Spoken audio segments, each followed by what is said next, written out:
I hate that part. Why did I ever agree to do a school bell at the beginning of this? I don't know, but I would be totally in favor of changing the format. Allie. Maybe we should change the format. I don't know. I think he suggested something like Grumpy Geeks or something like that.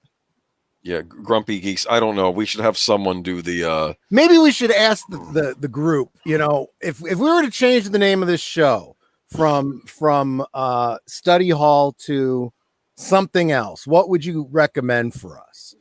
Obviously not the Aged Boomer and Papa Pacelli show. That's terrible. That is absolutely terrible. I don't know if I want to use Grumps though. It reminds me of Gaming Grumps. That's another thing.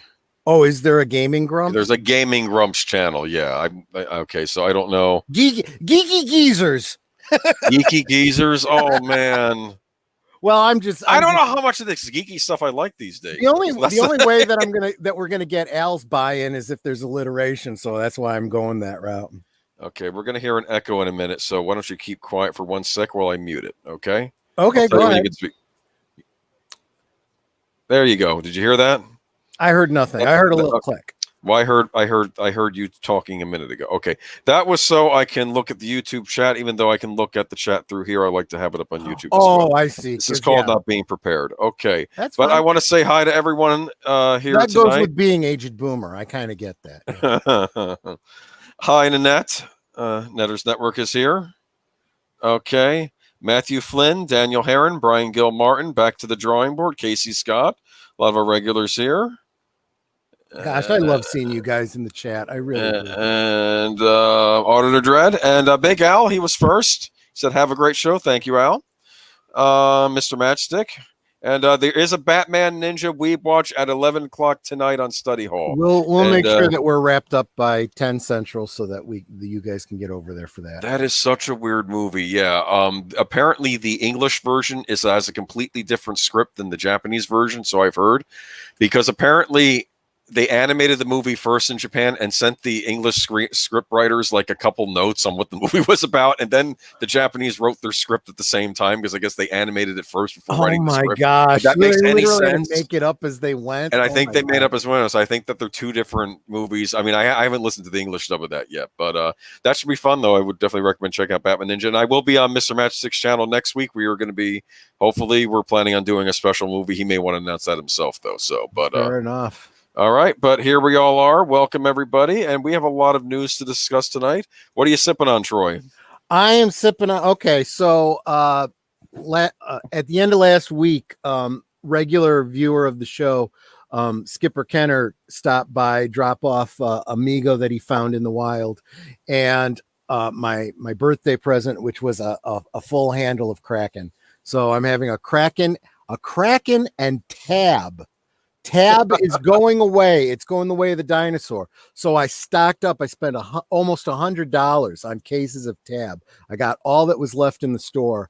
And today I am having Tab and Kraken. And I am a happy camper, my friends. Let me tell you. I should have done that with Ecto Cooler. Well, at least Ecto Cooler has the potential to come back every now and again. That's right. Yeah, bring it back, guys, for the new Ghostbusters. Let's have Ghostbusters become a thing. Wolf 10 Media, hi. Jedi Masters Utopia, welcome. Artificer Joni, I believe. Yeah, I think. I love seeing Artificer Joni in there. But I'm just drinking iced tea. This was my cheat day because I've been trying to get back. Be good in the new year, but it's sweetened. You don't go in for the artificial sweeteners. No, I'm gonna have something nice after the stream, but I figure just for tonight, I went a little overboard today. I had 3 root beers, I had a Coke, so Gotcha. I have an orange Fanta waiting for me after the stream. I almost thought about doing cider, but I figure, well, Troy might be sipping on something a little extra tonight. So you figured you needed to be the designated driver tonight. I need to be the designated driver of the stream. But we have a lot of stuff to talk about that. Do you have your thumb hovering over the dump button in case I get a little foul mouthed? No, you're fine. Did you see what I did with the I didn't get a chance to listen. Okay, this is what I did. I did something kind of neat, actually, because one of my big problems is because I don't want to go so far as to call myself a Luddite because I can figure things out at some point, but trying to figure out a way how to overlay the cat audio over the stream, I couldn't figure out how to do that. But I did figure out how to make a PDF of the famous cuss word sign and I implanted that into the stream and then put the kitty thing over it, right as you say the blunt C. Okay. And then like the cuss thing, the cuss symbol comes on, you hear the meowing, and then it goes back into the regular thing.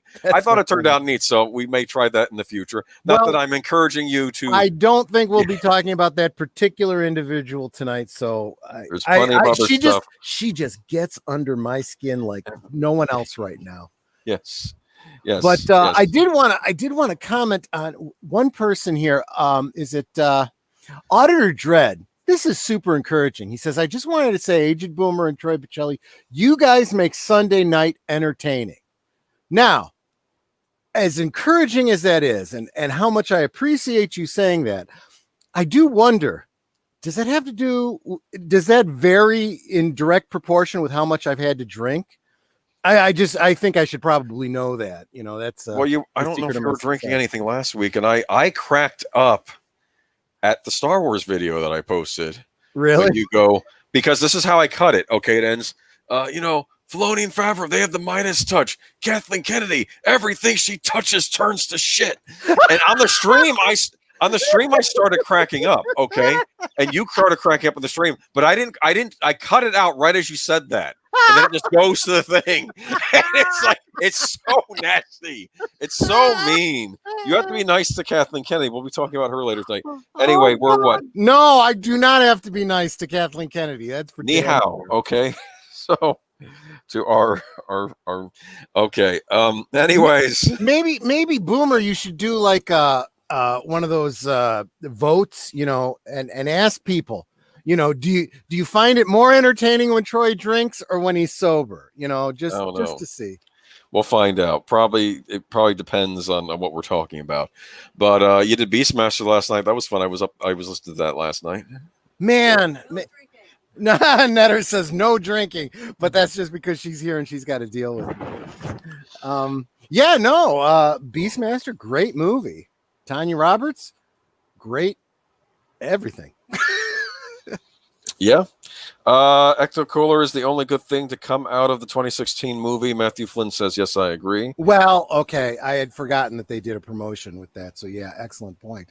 Oh. Wolf 10, don't you wanna? Okay, that's from Fanta. Okay. Yeah, don't you wanna? I thought the same thing. I saw the girls dancing and everything. Back to the drawing board says the Sunday night geek out. Old hands on the cutting edge. Pop culture news. The business of fun. Oh, those are actually some really, really good ideas. Yep. Matthew Flynn. Oh, yeah. You got Matthew Flynn's comment. Did I get it? Did I get the other person's? Yep. I don't know. Anyway, we're moving on. Okay, we got a lot of stuff to cover tonight because Wednesday morning hit, and I'm thinking, I really didn't find that many news stories this week. The week's getting later. I better start sending them off to Troy, and Troy got a whole bunch of them. And then now I think we overdid it, so we'll see if we get through everything. Did you like my title tonight, though? Hammerbal, the Cannibal? My sister didn't think it was that funny. I'll be honest with you. I've gotten to the point now where when I do the thumbnail, I'm second guessing myself going, is this going too far? Is this going to piss him off? Is this, something he's going to fine. It's fine. We're going to be edgy from now on. Okay. I'm kidding. Okay. Good man. Well, especially since we're finding that we have other options to the current. Yes. For those of you who are interested, I am on Rumble. I don't think I did put the stream up there, but I did all the clip videos are on Rumble. I should put the stream up there sometime too. But in the future, streams are going to go up there as our same clip videos I put on YouTube are going to be on Rumble. Who knows? Maybe I'll look into BitChute at some point too. We'll see. I did suggest to this Luddite, Boomer over here that he get his Rumble and his BitChute or whatever the links are in his about section so that you guys can easily find it because they're not necessarily easy to look up ages. Yeah, I should actually have an about section. That might be something to do during the week. Well, yeah. Anyway, I've only been on here since August. There's no rush. Anyway, Hollywood update, Hollywood apocalypse update. Is that what this is? Oh gosh, and it seems like every week, the weeks that we don't have an update for this are actually the surprising ones.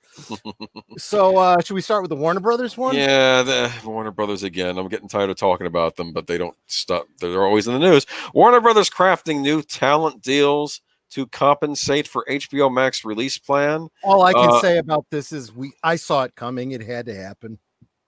I mean, so basically the idea being that, you know, there's an expectation going into the entertainment field, you know, whether you're an actor, a producer, whatever, you think you know what the business model is. And if your deal includes residuals or, you know, a percentage of the box office or something like that, and then after filming the film, they say, oh, you know, we're going straight to streaming or something like that. Well, wait a minute. Now you're basically changing the contract on us without my input. That's not what I agreed to. And there's already been some lawsuits that have come out of that. So apparently Warner Brothers is saying, okay, yeah, we have already said, and we talked about this, was it last week or the week before, that they decided everything that they had filmed is going straight to stream. So they're kind of preemptively saying, okay, I guess we have to renegotiate with our talent. Yeah, I have some quotes from the article. In fact, this was from IGN.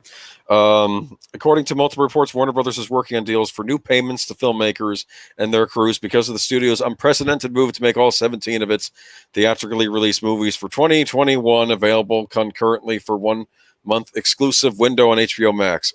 Okay.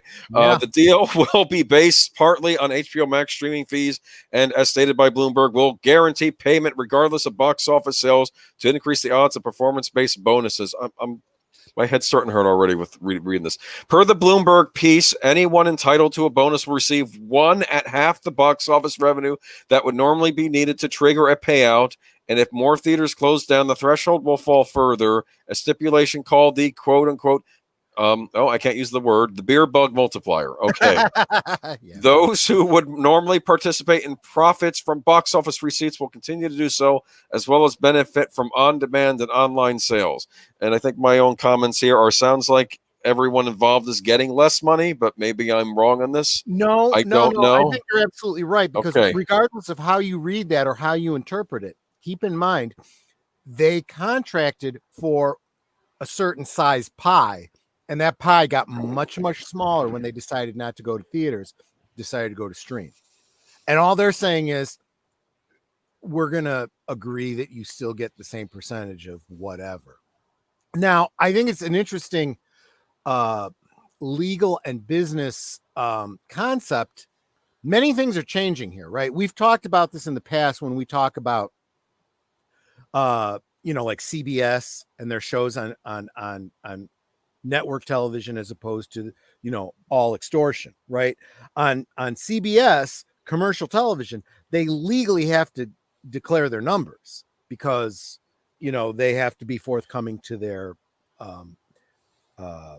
advertisers and so forth. Whereas on streaming, they don't have to tell anybody anything, and they can manipulate the numbers however they want. Now we're going into an era where you've entered into a contract with someone based on those numbers. So don't you legally have to be forthcoming about those numbers? That's not covered by this article. I realize that I'm talking out of scope here, but I think it's something that I recommend we look for in the future. Yeah. Oh, Jedi Masters Zopia. This generation of actors will be the last to get residuals and future payments. I'm curious. I don't know. I could see that happening, but I don't know if we're there yet. What do you think? I have to disagree with you on that, Jedi Master, because I think that cat is already out of the bag. I don't think there's any putting it back in. They've already fought that fight. They have a right to a part of the pot. What it's now going to become, however, is it's going to become the same percentage of a smaller pot. Everybody's losing money on this deal. Everybody. Yeah, I'm curious. Was that in the news about residuals for streaming? How that hadn't been put into law yet, and there was a big thing over that years ago. I could be wrong. I'm sure you're right. Let's face it, the law is always significantly behind the technology. That's always the case. We know that. We've seen that in so many areas. This is another one. And anyone who made a certain amount of money under the original paradigm is going to expect to make money the same way off the new paradigm. The more things change, the more things stay the same. Otherwise, there's an actor strike or something like that, right? Okay. But again, this also excellent point. Every time you have seen an actor strike or a writer strike or whatever kind of strike that has affected the television or films that you have seen, there was some business reason behind the scenes that you should be paying attention to. And if you're following Aged Boomer on Sundays, if you're following Midnight's Edge, okay, and especially if you're reading Bloomberg, you care about these things and you're kind of keyed into those. So that's exactly what we're talking about here. So the past predicts the future. And that's really all I'm saying here on this. Okay. No, I think you got a point there. Was it a cogent point? Because I'm well into this rum here. I just got to say. It was a cogent point. You're fine right now. We'll see in 20 minutes. I like that, but we're only on our first point, right? Do we want to do Netflix? Because it sort of ties in. Now, of course, the big thing is that Warner Brothers, I think, what was it? Did I say 2017? But theatrically released movies will be available concurrently for a 1-month exclusive window on HBO Max. And this is what I call a kind of a portside blow across the bow, right? To HBO Max. I bet this news comes as a response. I could be wrong here, but and I'm always going to bring up the points that we've made in the past. If you're listening to this stream in the future, you're not a regular listener and you're catching this on the re-listen, go back to some of Boomer's old streams, because we've talked about this.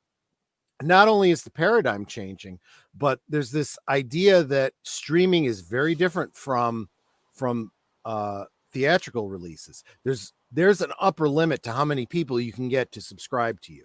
And once you've hit that number, you're not going to get more.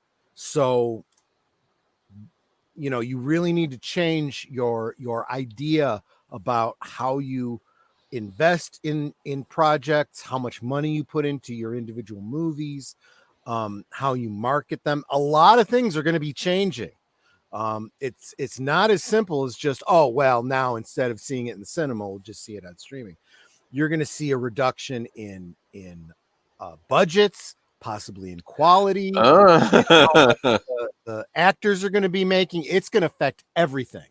So in other words, we're going to get Netflix style movies. I'm kidding, of course. No, I'm sorry. That could be good. That could be bad. It depends on how you're looking at it. I am curious about this slate that Netflix is all impressed with, because it's the big article, of course, is Netflix massive 2020 film slate will deliver new movies every week this year. So I guess the idea is you'll have one new movie a week this year. No need to go out anywhere. We have you covered. No need to go maybe subscribing to certain other streaming services. That's what I think this is about. And of course, you share, everything that we're talking about. One of the two of us shares the article with the other throughout the week. I didn't do my homework on this. I didn't read this article. Well, I got quotes, so I can read them to you. Okay, and we can both comment. Okay. Netflix, I love how he doesn't lecture me about not doing my homework. Sometimes I don't do mine. So okay, it's all right. Netflix has made good on its high-profile promise to deliver new movies every week. Teased last October in national commercial spots, the streaming monolith is guaranteeing its roughly 193 million subscribers unseen features every week in 2021, largely consisting of original productions as well as some splashy acquisitions. The slate has 71 titles across genres, from musicals to action, romantic comedies to family animation. And here's some of the stars being touted in these: Dwayne Johnson, Melissa McCarthy, Halle Berry, Jason Momoa, Amy Adams, Ryan Reynolds, Chris Hemsworth, and Lin-Manuel Miranda. I hope I said his name right. This is probably outside of the scope, but I'm kind of curious what kind of budget these things have, what they're making on it, because I'm guessing going forward, these big name actors are going to have to see big cuts in their bottom lines. Just a speculation on my part. Well, I'll read you some of the highlights, okay? Highlights include the mega-budgeted heist film Red Notice starring Gal Gadot, Johnson, and Reynolds. Okay, that might have been... They said acquisitions. Is it possible some of these other studios said, we got to sell these pictures, we can't release them in theaters, let's sell it to Netflix? And that's what they're talking about there. And then there are other movies that were made specifically for Netflix, like some of their other productions. It's funny you say that, because... Yeah. We talked about this when we were talking about the whole concept of the Netflix paradigm, and the concept that everybody put everything on Netflix because Netflix was, your replacement for things like Blockbuster and whatnot. And then when they started their own services, they were like, okay, well, now we're going to start taking this back, and Netflix is going, okay, I guess we got to start coming up with our own stuff. But I think when push comes to shove and people are flooding the market with their own services, we said this long ago, the more people come out with their own streaming services, the less people are going to be able to invest in all of them.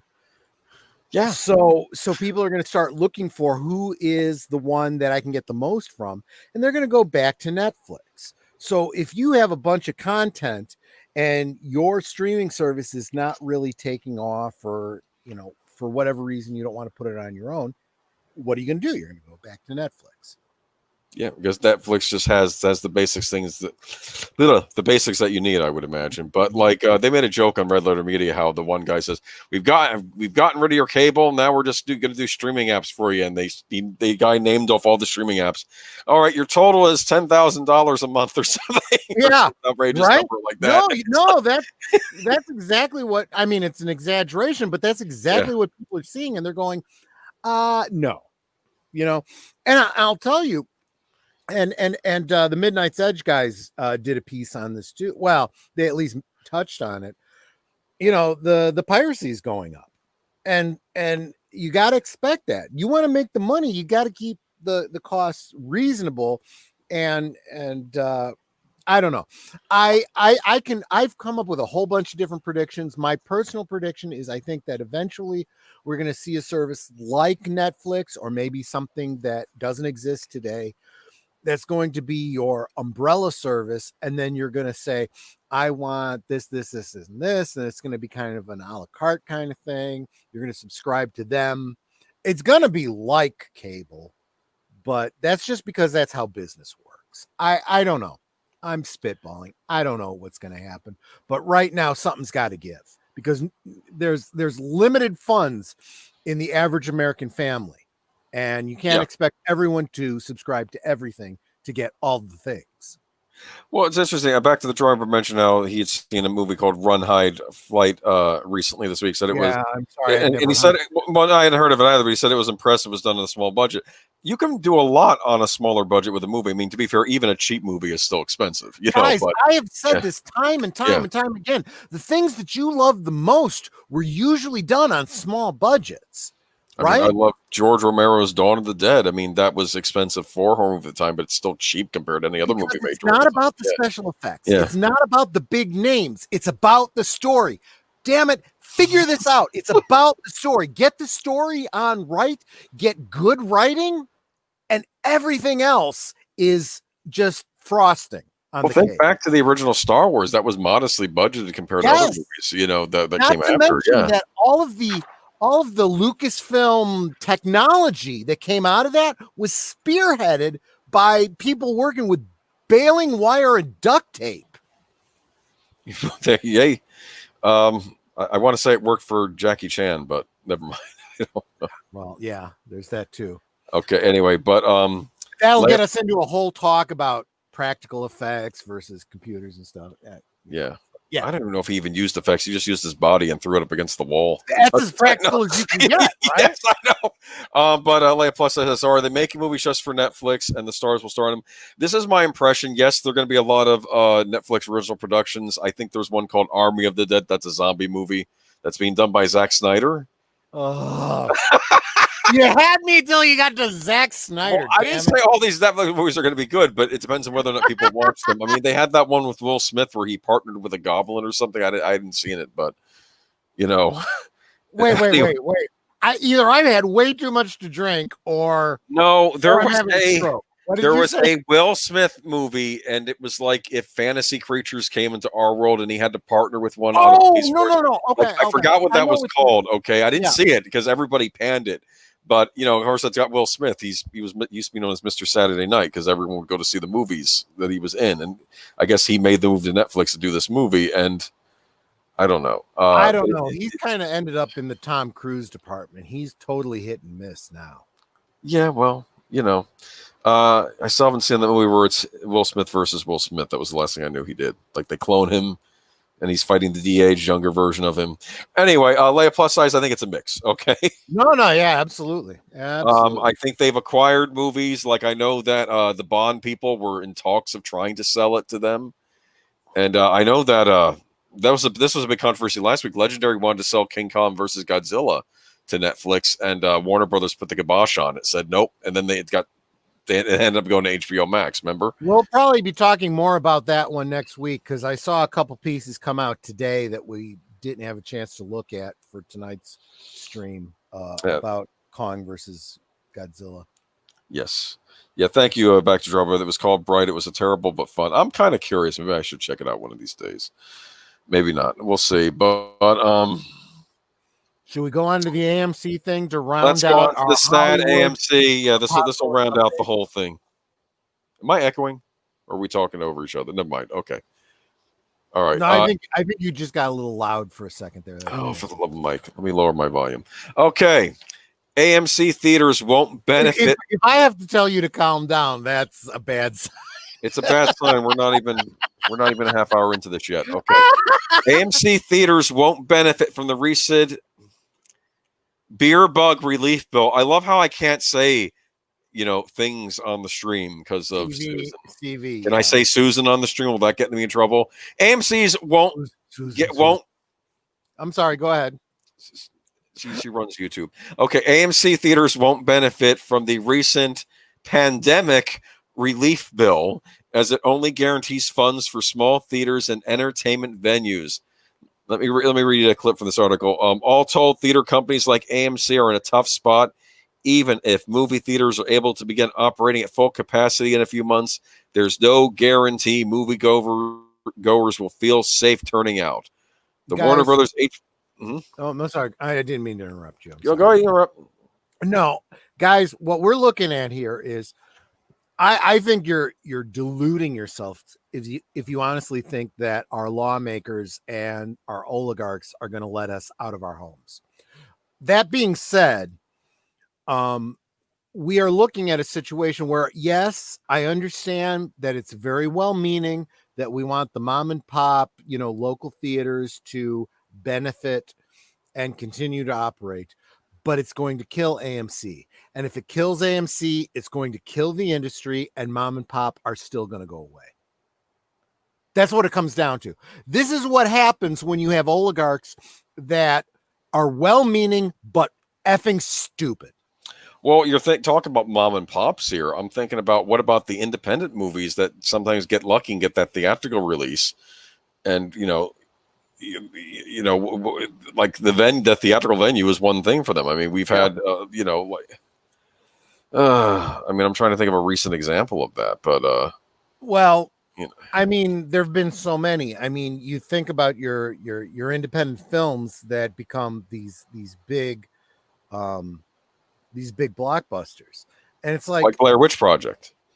Yeah, that's a great example. Yeah. And we need more movies like that. I'm just as a side note, those low budget, you don't know any of the actors because it doesn't matter. The story is there, and you can't even compare them to anything that came before, right? They're brand new and I don't know.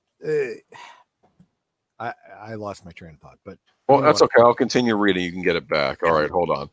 But the Warner Brothers HBO Max decision also means audience have less incentive to head to a theater for a good chunk of next year's would-be blockbusters. Additionally, movie companies at large have come to realize they're less dependent on the traditional theatrical release model than they once thought. Several films performed well this year despite streaming debuts. This new knowledge could spell trouble for the future of the theater industry, even if chains like AMC survive the coming months. And I'm going to reiterate something I think I say on a weekly basis, but do we really need these big name stars with their, high paycheck, dollar values when you can tell the same story with a completely unknown actor who is every bit as talented or more talented? That's all I'm saying. But I wanted to make a point. Well, especially when they're attacking the audience all the time, as they seem to be sometimes. But the other article I have here: AMC raises 200 million of 750 million goal to survive the pandemic. This made me kind of sad, actually, when I read this. And maybe it's not sad news. Maybe that's actually good. But it seems like they're still falling way short. But maybe they're just getting started. But I don't know how they're doing this fundraising. But it says in December, AMC theaters raised 204 million of the 750 million it needs to outlast the pandemic. Okay. The industry faced a number of challenges in 2020 stemming from the ongoing pandemic. Theaters have been closed or operating. Well, we know this already. There is this sense that we all want theaters to continue and we want to support them. But I honestly think more and more we're getting to the point where people are saying they want to keep us in, and I'm lazy. And if I can get it on streaming services, that's how I'll consume it. That's what I'm seeing. I don't like that idea. No, well, that may be how some people are, but I used to just like going out of the theater just to get out of the house. Right? Okay, you're getting out of the house, you're doing something. I don't even remember what it's like to get out of the damn house. I'm in Florida. It's not quite as bad down here. But yeah, look, I am locked in my house with my wife, so I have the best circumstance I could possibly imagine. Okay, so I can easily get very complacent. That's not good for business. That's certainly not good for theaters. I have a question. Are the restaurants open up where you are? Don't know. Haven't even bothered to check. Okay, yeah, down here they space you out, but you can still go to a restaurant. Okay, yeah, interesting. Okay, well, that's that's pretty much our Hollywood update. Hollywood is very much imploding. I am feeling very bad for the theater chains. I don't think the theater chains are the villains in any of this. I think they, I mean, for the most part, they're. The only thing that I can say about this is we live in an era where creating your own home theater is easier than it used to be. Whether you're streaming or you have physical media or whatever, big screen televisions, popcorn at home, whatever. There is something to be said for that. So honestly, I hate to be the voice of doom here, but I really do think that the cinema experience is going away. And you can I finally come to that conclusion. And you can watch old movies and find out they're better than much of the stuff being made today. But right. I've been watching Clint Eastwood movies lately. What did I watch last night? Joe Kidd. I watched Joe Kidd last night. You were listening to last night's stream, right? We're talking about doing a rewatch of Heartbreak Ridge. Oh, is that Eastwood? Mm-hmm. Oh, I need to track that one down. I'm trying to catch all the Eastwood movies. Absolutely my favorite. Okay. Not only is it my favorite, it's Netter's favorite. It was I don't know if you heard the story I told yesterday, but I was over at a buddy's house. Well, over many years, I would go to a buddy's house for D&D night. Now we don't leave the house, right? We do everything online now. But we used to get together for D&D, and the guys would be quoting from this movie. And I got to know these quotes without ever having seen the movie. And when they realized this, they're like, "You've never seen Heartbreak Ridge?" "No, I've never seen Heartbreak Ridge." "Dude, we're not playing D&D tonight. You're watching Heartbreak Ridge." And we went and we sat down and he put in his DVD of Heartbreak Ridge. Oh my gosh, this was such a good movie. It's Clint Eastwood is a gunnery sergeant in the Marines getting ready to retire, but they call him in to train his old regiment. They're about to go into Grenada for that incursion with the students being taken hostage and whatnot. And it was a great story. Very, very quotable. And I came home and I was telling Nanette about this story, and she just complimented me on how much she's diluting my rum because she realizes how drunk I'm getting. No, you were empty. I was running low. That's true. And she enjoyed the story as I told it so much. She's like, "Well, now I want to see this movie." So we got the movie. I put it in for her, and she's like, "Yeah, this is really a good movie." And so, now Netter and I are both talking about doing a rewatch on one of the upcoming Saturday nights about it. Cool. Well, I'll definitely look for that one. That'll be one of my next. I think the next one on my docket. I want to rewatch Outlaw Josie Wales. Maybe after that, Heartbreak Ridge. I'll look for that. Oh, Outlaw Josie Wales. That's a good one too. That's a good one. Sorry, I mean, yeah. don't even get off on that tangent. Yeah, well, we'll do it in another time. But we have some modern movie news. Let's talk about modern movies, okay? Let's not, no one cares about your old stuff, okay? I love the big blockbuster, Wonder Woman 84. The gift that keeps on giving, damn it. Going for all the Oscars, including Best Picture. Yes, because what is this competition? Tenet. That's all there is. There's Wonder Woman and there's Tenet. That's it for 2020. No, there's Bad Boys for Life, which it might be the best movie of the three. I'm thinking. Oh man, there were no releases this year in the theater. There was Sonic the Hedgehog. There was the Fantasy Island horror movie. There was. What came out? What's Oscar contender? Dude, this year? I'm sorry. It was a bunch of shit. That's all there was. So could Wonder Woman 84 win awards, like major awards this year? Let me tell you something. This is. I'm going to sum up my whole take on this topic. If the Oscars even air this year, they have pretty much debunked themselves. They should not even exist anymore. Because there is no value to the Oscars any longer. It's meaningless. And we've known this for a long time, but now this completely delegitimizes them. If they start, Wonder Woman was the best we had this year. It's awesome. The Academy gives Gal Gadot, best actress for the year. I'm sorry. I think she's beautiful. I think she's an okay actress. She is not a Helen Mirren. Okay, screw that bullshit. I've been done with the Oscars for many, many years.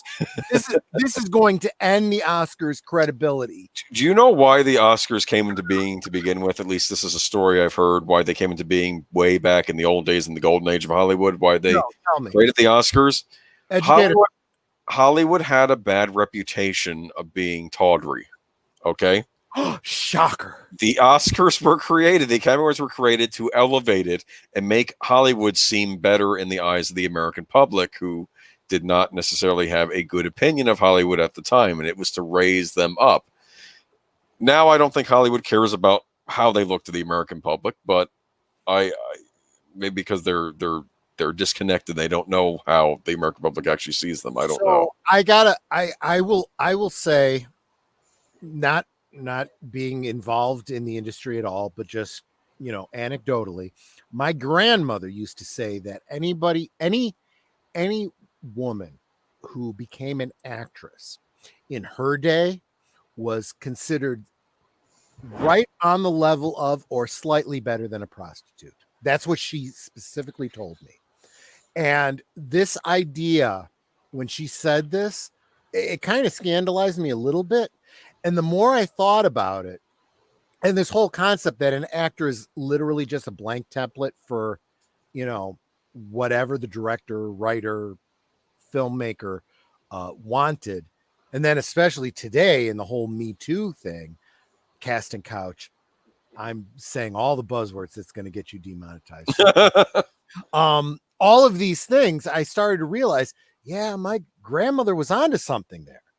She was kind of keyed in, and this was not a secret. Everybody just assumed this. So yeah, there you go. You're talking to the man who was genuinely surprised at the whole Harvey Weinstein thing when that broke. And what? Maybe I shouldn't have been.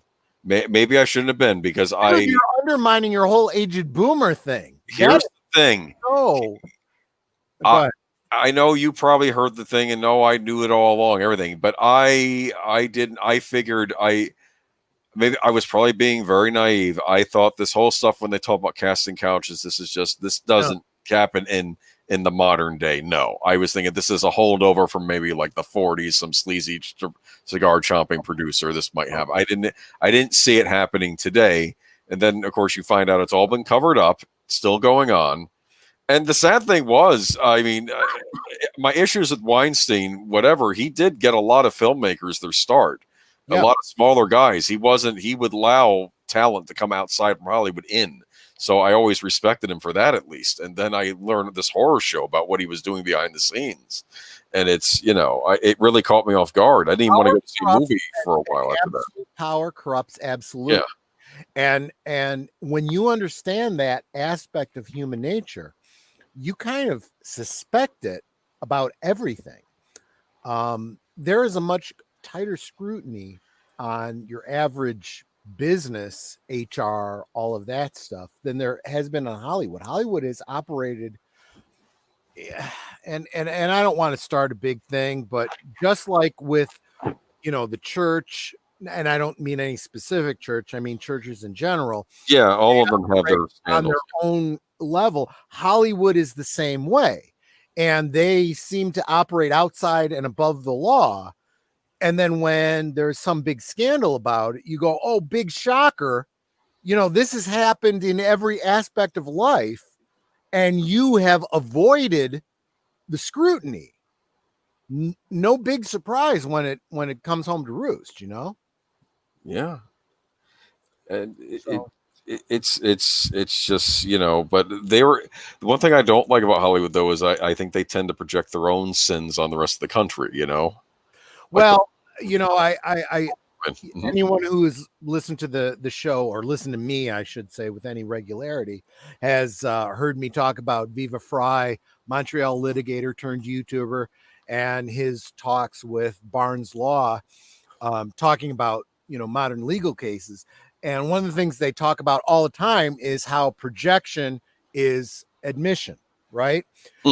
And when you start accusing someone of something, it probably means you're actually the one who is doing that thing. And they've mentioned so many high profile, politically motivated lawsuits lately that, they're going after the president, or the president's going after someone else and accusing them of this, that, and the other. You need to look at the person who's making the accusations and wonder if they're not guilty of exactly what they're accusing other people of. Oh, I'm figuring this out lately. Yes. Just from what I've been hearing, we've seen news topics, and it tends Dude, it's anyone with any brains knows this. Really? So that's why this whole culture where people are pointing the finger at social justice warriors and saying, you people are freaking hypocrites because you are blaming everyone for this, that, and the other, and you are the worst one. You blame people of being ists and phobes. You're the biggest ist and phobe there is. Yeah, some of the most bigoted statements come from that side. Especially some of the things I heard during the quote unquote civic unrest this past summer. But I really need to follow your example, the way you phrase things. Well, I don't know. I was an English major, but sometimes I do well, and sometimes I sound like stumbling for words half the time. But I like how he points out his English major, when really what it's coming down to is he's just a better man than I am. No, what was funny though. I remember I was at the stream. Damn it! I got into trouble once because I worked at a paper, and I used the term less when I should have used fewer, lesser than I should use fewer, and they were like, you were an English major, you don't know the difference between those two, and then it became this whole thing. But I've never forgotten that. Now I know how to use them. So look, I was not an English major, but I very much excelled in those classes. I care a great deal about language. I care a great deal about etymology, and this whole concept of shades of meaning. And that's why this modern age of co-opting of language bothers the heck out of me. I mean what I say when I say it. Yeah. You want to screw around with, the meanings of words and stuff, screw you. I mean what I say. And those words have meaning. You can pretend they mean something else, but I meant what I meant. That sounds better than anything that probably came out of the dialogue in Wonder Woman 84. I love how you pivot back to. I don't know how we got. No. I was thinking. No, I was mentioning. I think at the end she gives some message about truth, and everybody was making fun of it, saying it was nonsensical. But Oh, I love Well, this. Wonder Woman, Mhm. I love there was back in the 90s, there was these oversized comics that they did of Superman, Batman, and Wonder Woman. And I think Superman's was um I don't remember, but they were like truth, justice, and peace. That's what it was. Wonder Woman was truth, Batman was justice, and Superman was peace. Remember, they're the Trinity, right? That makes sense. Okay. Wonder Woman's whole thing is truth, right? The lasso of truth and everything. And Mhm. I didn't see her story, but it had to do with truth. And Batman's was about justice. The only one that I actually read was Superman's, and it was about peace. And it was this whole story where it was kind of like Superman 4, but instead of it being about um like nuclear weapons or whatever, it was about trying to feed the world. And he realized that he could spend his whole day trying to make sure that everyone in the world got fed, but there was other issues that prevented his efforts from happening. Like there was uh dictators in countries that were trying to control things, and he couldn't overthrow every government in the world and take over as a despot to make sure that everyone got fed. And it was a very interesting you know polysocial kind of look at things. Why Superman can't just fix all the world's problems, coming down to it. Hmm. And I don't see that as a deconstruction. I see that as a certain amount of realism that kind of explains the stories that because it comes up all the time. Why doesn't Superman prevent the world from destroying itself with nuclear weapons? Why doesn't he end poverty? Why doesn't he end hunger? That's really not what he's about. He can't. All of his powers, he can't fix all of the world's problems. Plus, if he does certain things and goes above and beyond on certain things, he becomes a dictator. Becomes a dictator. That's exactly what it came And down. we've seen that in some episodes of like Justice League where they show the alternate universe where Superman does cross that line and it's not pretty, Yeah, no, they did that. Yeah. They did that with the Armageddon 2000, the year that they did all those annuals that related directly to the Elseworlds that they've done and so forth. Those are areas where I think that the whole concept of deconstruction is worthwhile as a one shot. Anyway, the reason I bring that up is because Wonder Woman 1984 had every opportunity to focus on that whole truth thing that she's all about. But these writers, and I'm looking at the director on this one because she also wrote it, has absolutely no clue what Wonder Woman is about. So again, you get a bunch of oh, she's got these powers and we got to work in the invisible jet and go, so you end up with what you end up with. But and that's the one quote from this arc says, while the overall message Wonder Woman 1984 has been applauded, whatever that message is, how the movie delivers its message has come in for some criticism, particularly the minor story arc involving Steve inhabiting the body of a stranger without permission to get intimate with Diana. See, that's a nice way of putting it. Okay. Dude, I'm telling you, this is one where everybody is unified on this one. I mentioned this last week. It's not just the social justice warriors. All of us are looking at that and going, the hell is wrong with you? That is a plot point that never should have happened. We should not even be having this conversation right now. Yeah. Anyway, we still have more Warner Brothers news. Shall we move on? Please. Warner Media stands by Walter Hamada after new Ray Fisher accusations. The story doesn't seem to stop. I feel like we're done, and then another one pops up. Gift that keeps on giving, I tell you. Oh, that's one way of putting it. But, okay. So let's see. Yeah, so this is a follow up on what we talked about last week, right? So we got this crybaby who's all upset about how he was treated, and maybe some director got a little bit rough with him, or actually wanted him to do some work or some crap like that. Well, anyway, I don't know. It could be that Whedon. I mean, there were other complaints about Whedon too. So yeah, I mean, all the commenters on this are saying I am upset that this topic is forcing me to have to take Whedon's side because Whedon's an ass. But basically, I'll read you the quote from the article though. Let me see. Warner Media is sticking by Walter Hamada even as the DC Films president faces a new and continued attack from Ray Fisher, the actor who played Cyborg in 2017's failed blockbuster Justice League. Notice how they say failed blockbuster. Warner Brothers doesn't treat it like a failed blockbuster, though. They're doing the Snyder cut, and it's not going to be a failure anymore. They're still trying to pull the spin. Screw Okay. that whole thing. I love Wolf Den Media. # not my cyborg. Absolutely right. This is he went into a very weak position to begin with. He's playing a character who's nobody, who didn't even belong as a member of the Justice League to begin with. Poorly developed, easily dropped, and he's gonna pull his "I'm upset because of the way I was treated" BS.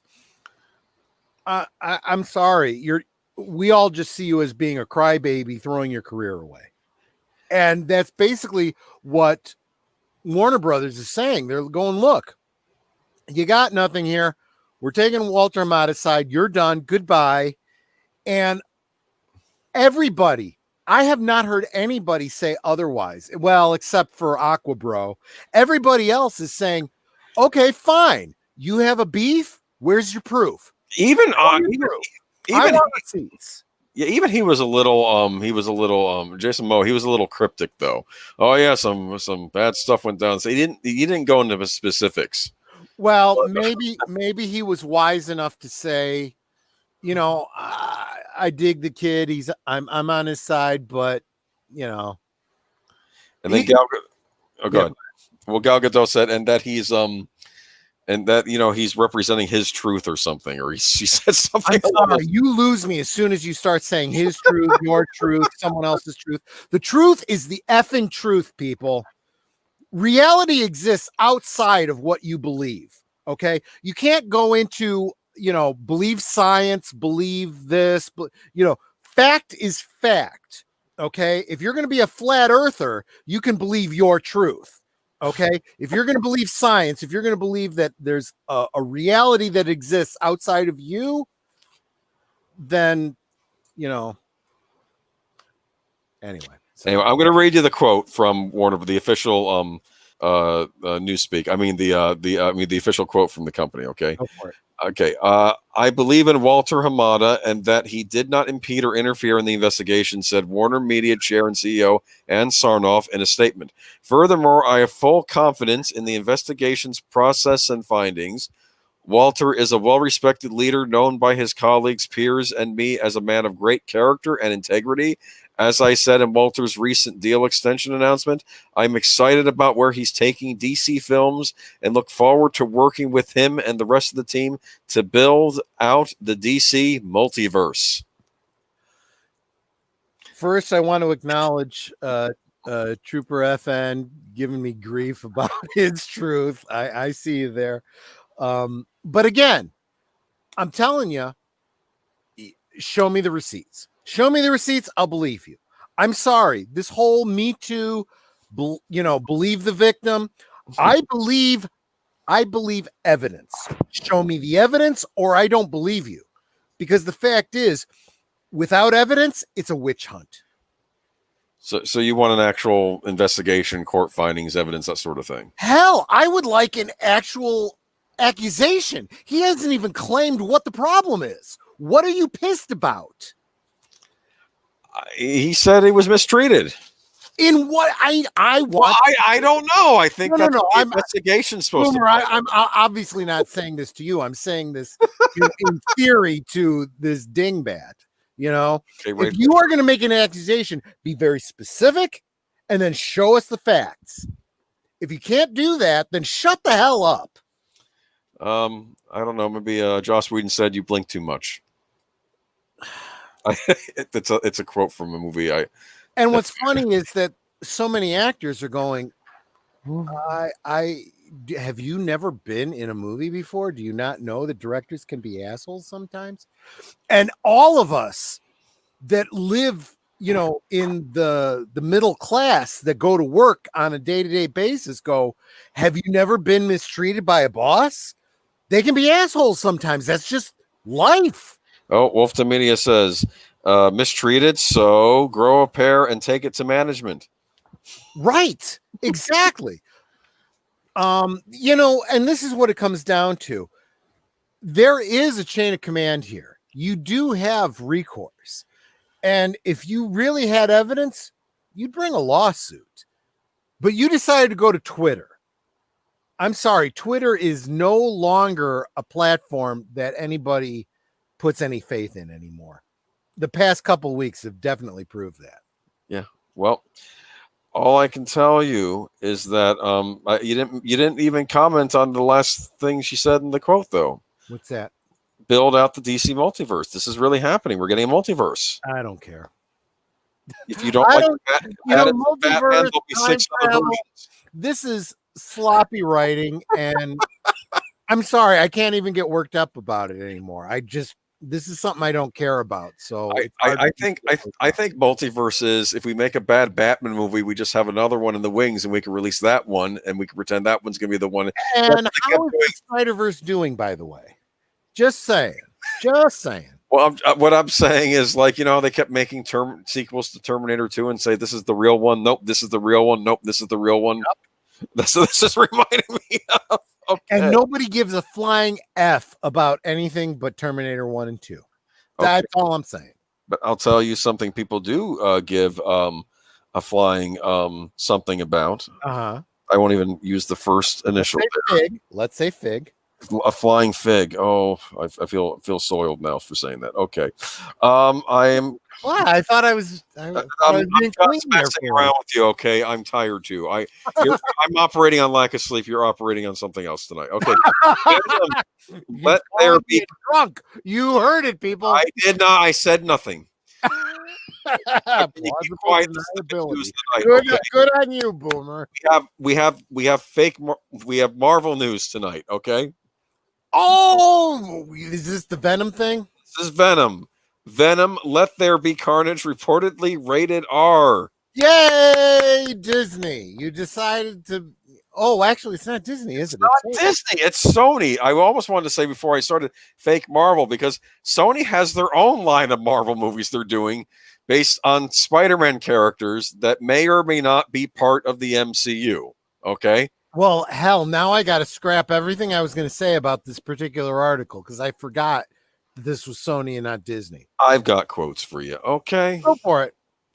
He's got me covered. Thank you. They have been a monster hit that raked in $850 million at the box office, giving Sony the confidence to once again forge ahead on a shared universe only loosely connected to Spider-Man.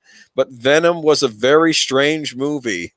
The narrative, script, cinematography, visual effects, direction were all sorely lacking, and yet there was something fascinatingly watchable about the symbiotic origin story. Well, that's this one reporter's opinion. Was there? Because I never saw the damn thing. This is my opinion, probably the worst of the modern superhero movies.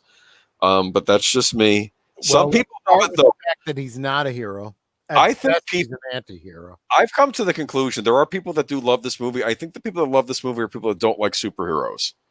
I think the people that like this movie are friggin' sociopaths. Well, because it's kind of a lampooning. Okay, that's true. It's you got a point there. It's the whole thing is completely ridiculous, and I think they based the villain on Elon Musk. I could be wrong, but a lot of that had to do with Tom Hardy's performance, where the acclaimed actor was clearly given carte blanche to play Eddie Brock however the hell he wanted. Oh, man. So he decided that a jittery, sweating mess of nervousness and neurosis was the best way to go. Speaking of Harvey Weinstein, one user commented that he was so bloated and sweaty in the movie that they reminded him of Harvey Weinstein. But anyway, it's going to be coming to theaters in June. Venom. I want to take this opportunity because we are talking about Venom and just share a little bit about. I was there when the Venom was first introduced in the comics. Okay?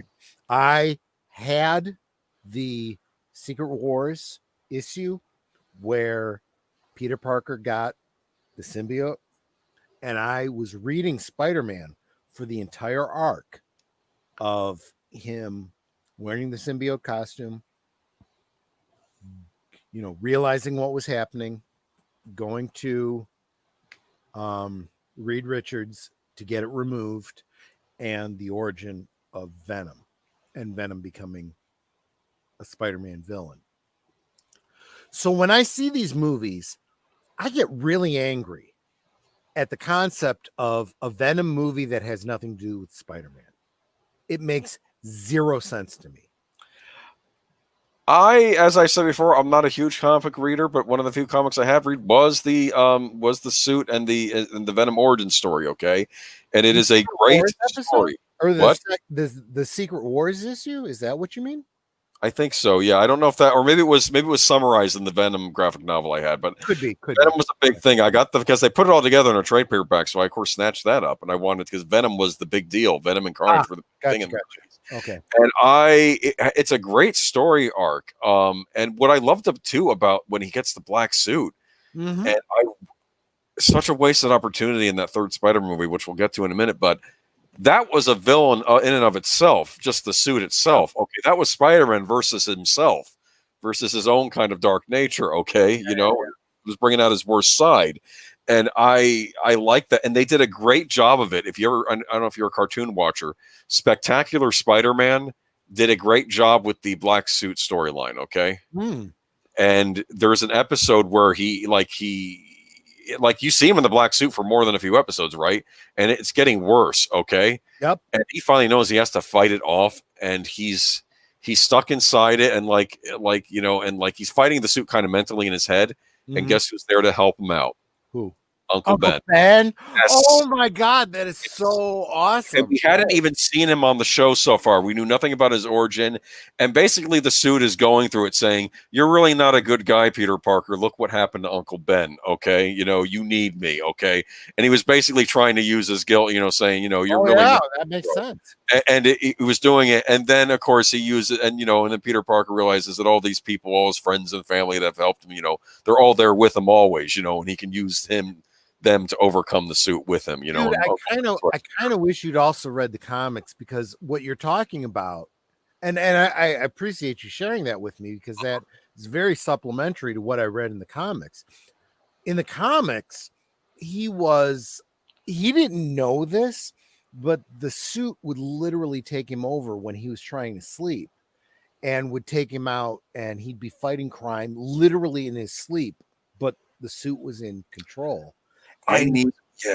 Very brutal at beating the crap out of people. They did go into that on Spectacular Spider-Man, because he basically acted like I blacked out. Like he beat the Sinister Six and he didn't remember doing it. Like they introduced the Sinister Six was a big deal, and he beat him in the black suit and he didn't remember it happening. The problem was that when he would wake up, he was exhausted, like he hadn't gotten any sleep. And that's how he kind of started to figure out what was, and then he'd read the articles and he'd see that he was doing stuff that he didn't remember doing. And he went to Reed Richards to ask for help. And, Reed's, Mr. Big Brain, he does his research and he's like, oh, this is what's happening to you. We got to get this thing separated from you.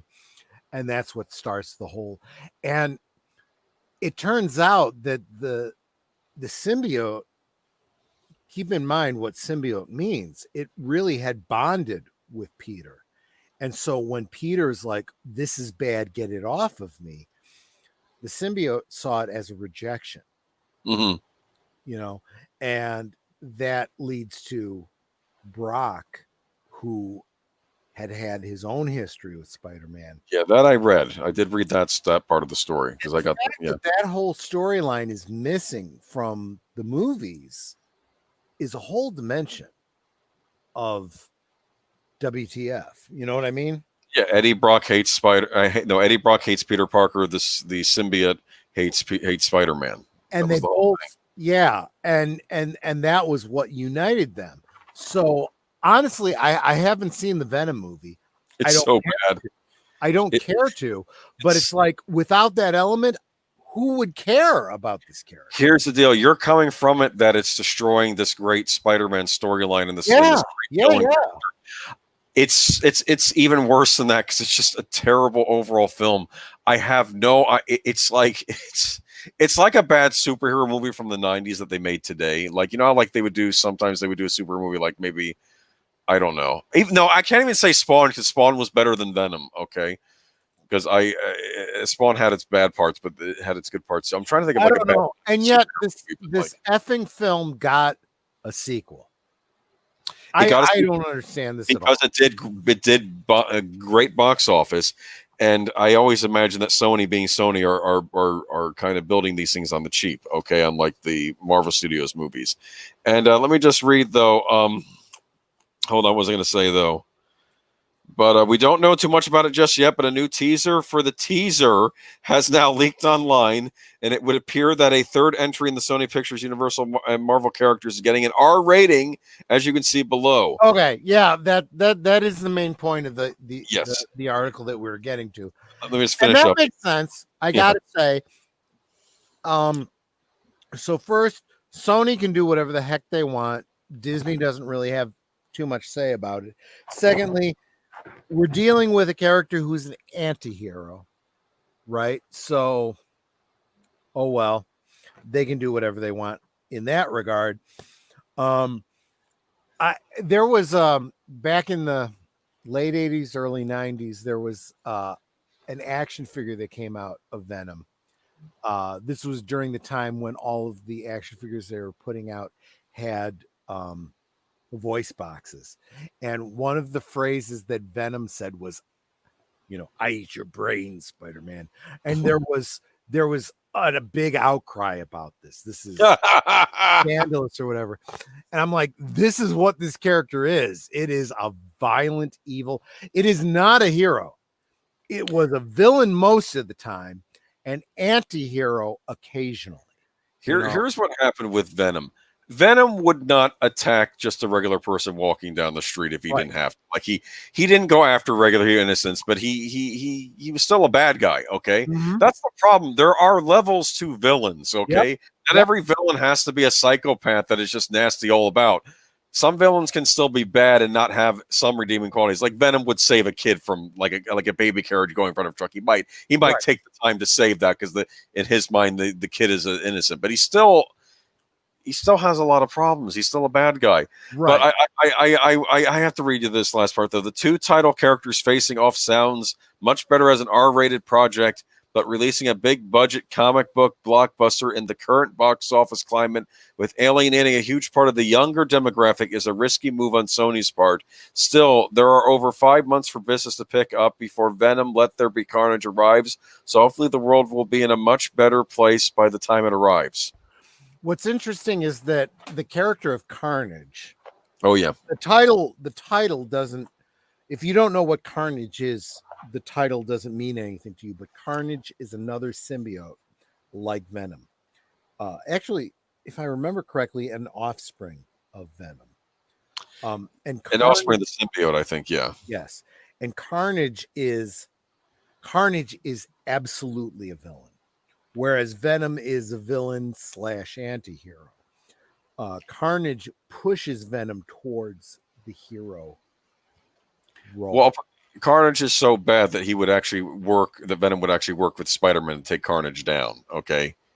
Right. That's how bad. I think that was a plot of one of the comics book. I think they even made a video game on it where things, in fact, that was an interesting, I think that was Maximum Carnage. I think the whole idea behind that storyline was that things get so bad and when Carnage breaks out that Spider-Man actually has to ally with other heroes and even a couple of people that were villains like Morbius and Venom just to take down Carnage and his new gang, Just that would be an interesting something movie. You just said there, Boomer. Those of you that are into games, the Spider-Man games recently have done a much better job of conveying the storyline of Spider-Man than the movies ever have. Oh yeah. But I actually have a thing though. I actually think, provided we are in things get back to semi-normalist by June, which they may not, I actually think this is sad. I don't want to see this movie. I'm looking forward to it. I think making the movie R-rated though will help it at the box office. And I want to make a point too. When did teens stop watching R-rated movies? I They don't know never about did. you. I don't think they ever did. I think there's a perception that they did. They're assuming that teens will not figure out some way to go see Venom, even if it's R-rated. Yep. I think this could be another scenario like Joker, where people are going to want to see the R-rated movie, and that'll build its mystique. Yep. I still say it's probably the worst modern superhero movie I've seen, but that's saying a lot, though, considering what we have coming out. Though, Yeah. it's just, I mean, I get why some people like it, though, because it's almost an anti-superhero movie, but it's all right. But you're not excited for Woody Harrelson as Venom, huh? As Carnage, huh? I am confused because didn't he appear in the older Spider-Man series as like Sandman or something like that? No, I'm sorry. That was Thomas Hayden Church. You're right. Sorry. Okay. Anyway, I'm good with the names tonight. I'm batting 1,000 here. Speaking of the you're old doing very well. Yes. Spider-Man 3, I don't know if we want to spend too much time on this, but the why Sam Raimi's Spider-Man 4 never happened. Well, actually, what I'm going to do is I'm going to take this opportunity. You kind of fill in the stream on what's going on with that while I hit the little boomers room. Go ahead. I know it goes through. Anyway, you go right ahead. Okay. I'll be good. I'm not going to say what I was going to say. All right. But why Spider-Man 4 never happened? This article I posted it here. Spider-Man 4 wasn't canceled because people hated Spider-Man 3 because Sam Raimi wasn't satisfied with his prior work and didn't think he could produce something that he was proud of in the time allotted to him. The reason Spider-Man 4 never came out was that Raimi himself didn't feel satisfied with how Spider-Man 4 was turning out. Okay, well, and I feel kind of bad about that because I really miss the Sam Raimi Spider-Man movies, and I have my issues with 3, as I think most people do. But I feel bad for the director because I do think it was producers interfering with that movie. But it was interesting. It says here, many of Raimi's struggles making Spider-Man 4 stem from his issues with his previous film. Spider-Man 3 has a famously complicated production, with the studio pressuring him to include Venom, all while making changes the director didn't want to make. The result was a mess that left Raimi wanting to make his next film as good as possible in order to compensate for the negative experience he had producing Spider-Man 3. I'm sad about this. I think that could have worked. I think if he had done Spider-Man 4 and hit it out of the park like with Spider-Man 2, I would have forgotten about Spider-Man 3. It would have been like the one bad Spider-Man movie. And it says here that he went through several drafts for Spider-Man 4 that simply couldn't get it right. He cycled through various ideas, including making the Lizard, Vulture, and Felicia Hardy either as Black Cat or the quote-unquote Vulturess, the main villain. However, despite the various concepts and ideas, Raimi remained unsatisfied with the end result of his work. Ultimately, he didn't believe he could produce a film he would be satisfied with by the 2011 release date. This resulted in Raimi leaving the project, and with the director gone, the core cast, including Tobey Maguire and Kristen Dunst, exited as well. And ultimately, Spider-Man 4's cancellation was due to Raimi believing that the film would have been a failure. I feel kind of bad. I have to say here, all this stuff. It fell under the whole, if you don't maintain the same level of quality across your films, you kind of end up having this downward spiral, right? And I think most people agree that the third movie was not very good by comparison to the first two. I'm blaming the producers. I'm not blaming Raimi on this because I mean, granted, maybe he could have put his foot down. Maybe he couldn't have put his foot down. Raimi didn't want to use Venom. That I heard that this was one of the big things. He didn't want to put Venom in the third movie. He didn't understand Venom as a villain. Didn't want to use them. And my opinion on this is this: that's fine. Just don't. If the director doesn't want to use Venom, eventually that director will no longer be making Spider-Man movies. And when you hire a new director, have him do the Venom story, okay? But Raimi had done a great job with the first two movies. Let him do what he wants. He's still using classic Spider-Man villains. We don't have to always use Venom. Yeah. And here's I was expecting Green Goblin to be the main villain of Part 3 with the way 2 left off. Like it was going to be the son, No. Not Green Goblin. Hobgoblin. Hobgoblin would have been a great way to go, but nobody understands Hobgoblin. He's a much lesser known villain. But Hobgoblin is not an Osborn, correct? Well, the great George and I read it. He wasn't. I don't think he was an Oz. the great thing about Hobgoblin was there was question over who he was, Okay. and all evidence seemed to point towards Harry Osborn, right? Which would have been perfect, which would have totally fit with the storyline. And it turned out that it wasn't him. It turned out to be Ned Leeds, a character that they had not introduced yet. And that's the problem. You need to think these things through. You need to introduce Ned Leeds as a character in your first movie so that by the third movie, you can, have, I mean, that's kind of like in Batman. If you're going to have Two-Face, you have to introduce Harvey Dent before. Or in the Spider movies when they had Dr. Connor show up. There you go. The second movie, they're already planning to be using him. We never got to see him as the Lizard, but they put that in there. Yes, and I was so excited about the Spider movies. They were planning everything out. It was so organic. I loved it, and it just did. I don't know. I am not going to give Sam Raimi too much shelter on the whole thing about Venom. Venom is a perfectly legitimate villain, and that's a good way to go. And if that's the way you have to go, I'm going to quote Mr. Miyagi on this. Okay. You walk on left side of road, you safe. You walk on right side, you safe. You walk down middle, sooner or later, just like grape. You get hit by a truck. But exactly. And that's what happened with Venom. He half-assed it. My point with, and to be fair, though, Raimi admits he says he messed up. He feels bad about it, and that's why he didn't do part 4. And how often do you see directors do that these days? Not often, okay? Oh, amen, yeah. Okay, so I have to give him points for that, and I am going to say this. He wasn't comfortable doing Venom, and I think he was pressured into doing it because Sony, in their infinite wisdom, says, we want to do a Venom spin-off movie because it's always about the spin-off. We have to do our anti-hero Venom movie after, and Raimi didn't understand Venom. Listen, Spider-Man was huge.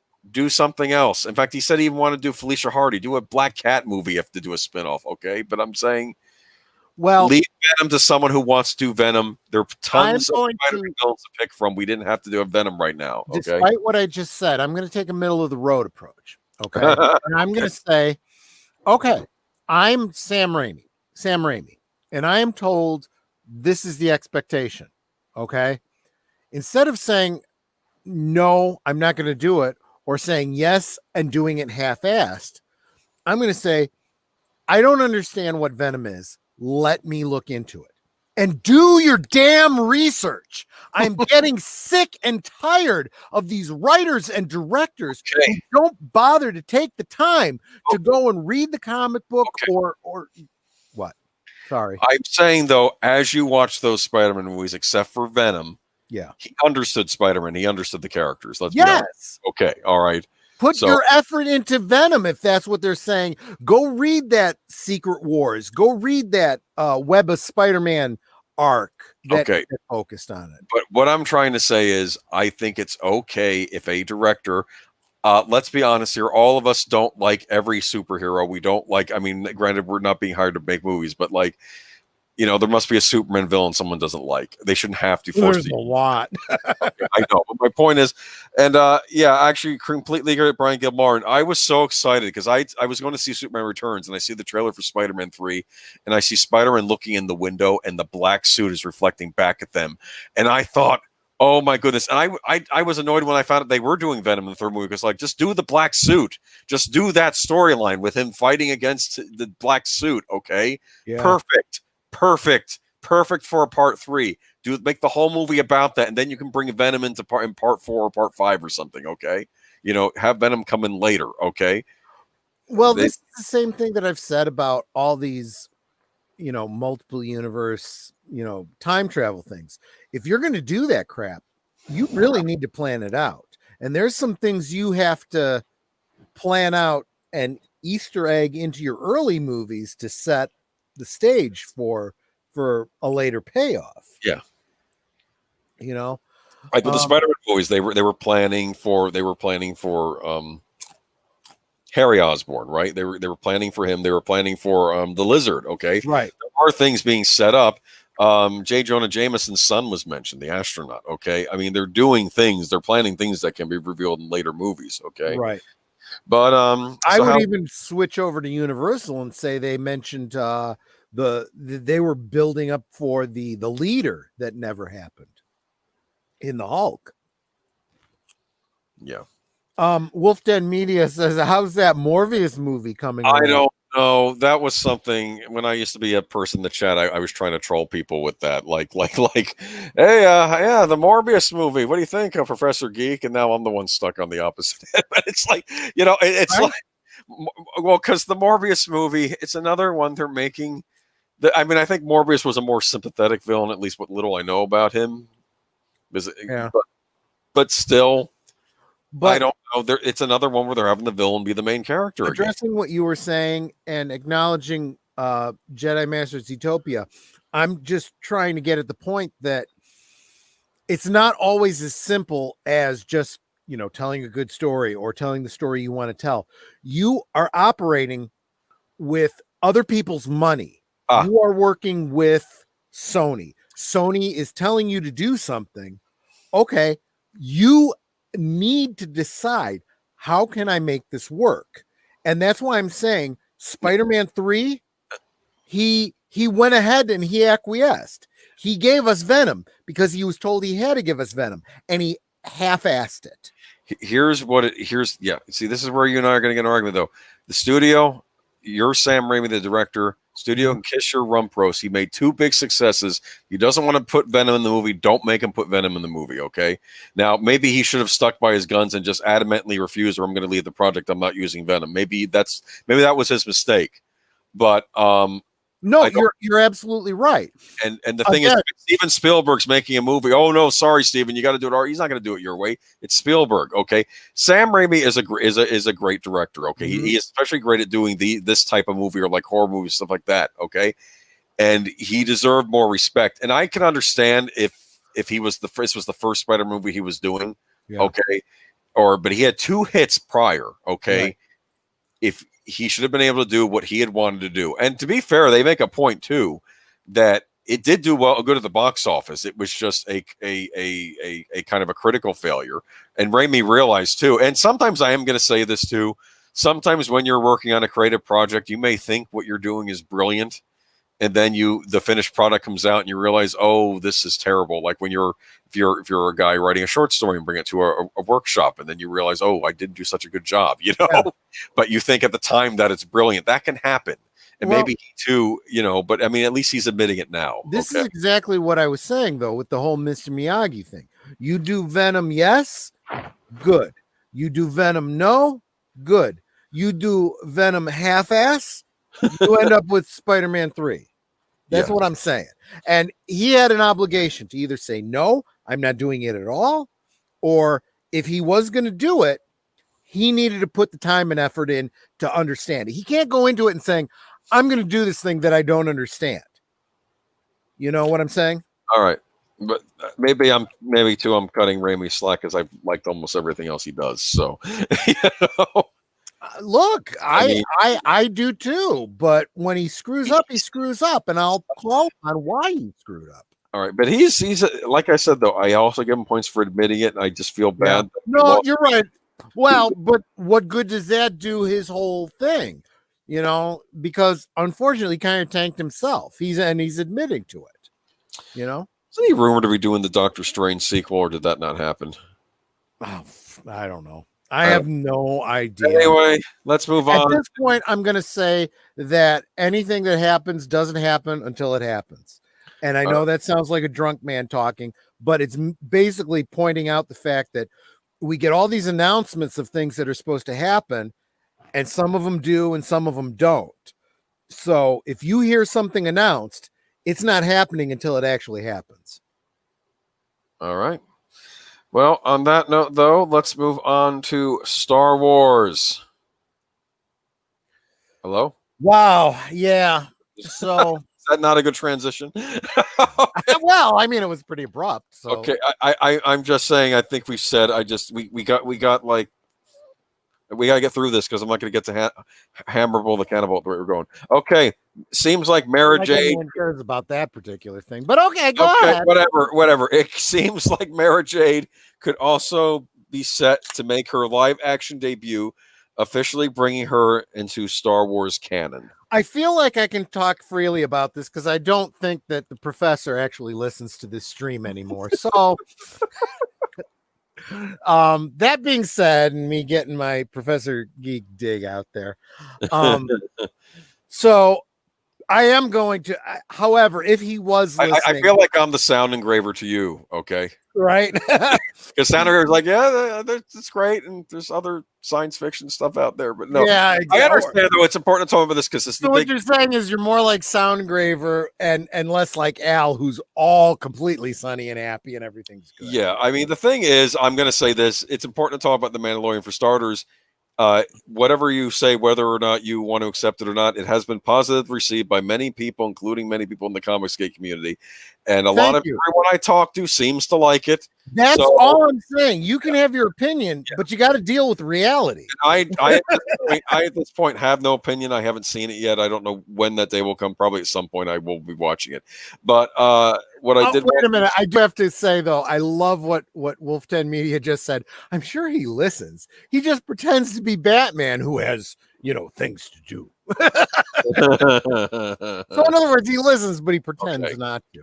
But my point is that yeah. Okay. So here's the article. It's coming from InsideTheMagic.net. Star Wars might make Luke Skywalker's wife canon, of course, that being Mara Jade. Again, I have to admit I haven't read the article. But let me give here. I can always. Well, okay, let's let you do that. Okay, all right. This is per the Nerdist assessment, so I guess they took it from the Nerdist. Everybody takes it from somebody. Nobody gets credit. Okay. Anyway, no. Okay. Okay. Now that he's being trained by Luke Skywalker, Grogu is going to need some help getting around. Trained in the ways of the Force or not, he's still going to be an infant. He's not flying ships or likely even talking yet, so he will need an adult to escort him wherever he's going. Normally, we'd say that person would be Luke himself, but recreating Luke in CGI as a regular character would be extremely cost prohibitive. So instead of Grogu coming back with Luke, what if another early student of Luke's in the form of Mara Jade? Awesome. So what you just told me is they have absolutely no idea what they're talking about. They're completely speculating, and this is fake news. Oh, but there was a rumor that came from everyone's favorite YouTuber, Doomcock. People yell at him too. Go ahead. Okay. Doomcock vouches a source saying, well, what I'm about to tell you is information that comes from a source that has demonstrated extraordinary access in the past and provided me with a ton of explanations of 2020. Blah, blah, blah. However, he does note that being said, since I cannot independently verify any of what I'm about to tell you, I must ask that you please regard this as a rumor and take it with a grain of salt. So this is the caveat said, don't blame me if this turns out to have not an ounce of truth in it. Okay. Right. But Doomcock explains, okay, this is he first points information received from Bionic Woman producer Cameron Pasha. Doomcock explains, Cameron told me I received word from a friend connected at a very high level to Lucasfilm that Dave Filoni has a plan to erase the sequel trilogy and is... oh, wait a minute. I'm off on the other article. Well, that's okay. Those two are directly related. Okay. And let me connect the two for you. So Doomcock is talking about something that Cameron Pasha said, and that's that his inside source is saying that it appears that Favreau and Filoni are literally trying to erase the sequel trilogy. Guys, I know there's a lot of people out there that want to poo-poo that and want to be all bleak and dark and say all roads lead to the sequel trilogy. I'm saying what I've been saying for the past 2 years. Business dictates what Disney does, and business tells them that they like Luke, they like The Mandalorian, they did not like the sequels. Screw the sequels. They have no problem with that. So they're going to let Filoni do whatever he wants to do. They're going to let Favreau do whatever he wants to do. And if that includes, and this is where the rumor comes in, the canonization of something very close to the heir to the empire, who knows what happens? The sky's the limit, right? And that's what we're really talking about here, whether or not Mara Jade becomes part of canon. And it's been speculated for years, and now it's all the more in the limelight because of Luke Skywalker being introduced into the Mandalorian. Is there any legs to that? I don't know. I would definitely side with the professor, what I suspect the professor would say about this, and take it with very reticent heart that I would love to see Mara Jade canonized. I'm very much afraid to see how Disney Star Wars canonizes her. They may ruin her the way they have so much of Star Wars lore. But given what I've seen from Favreau and Filoni, I have a certain amount of hope.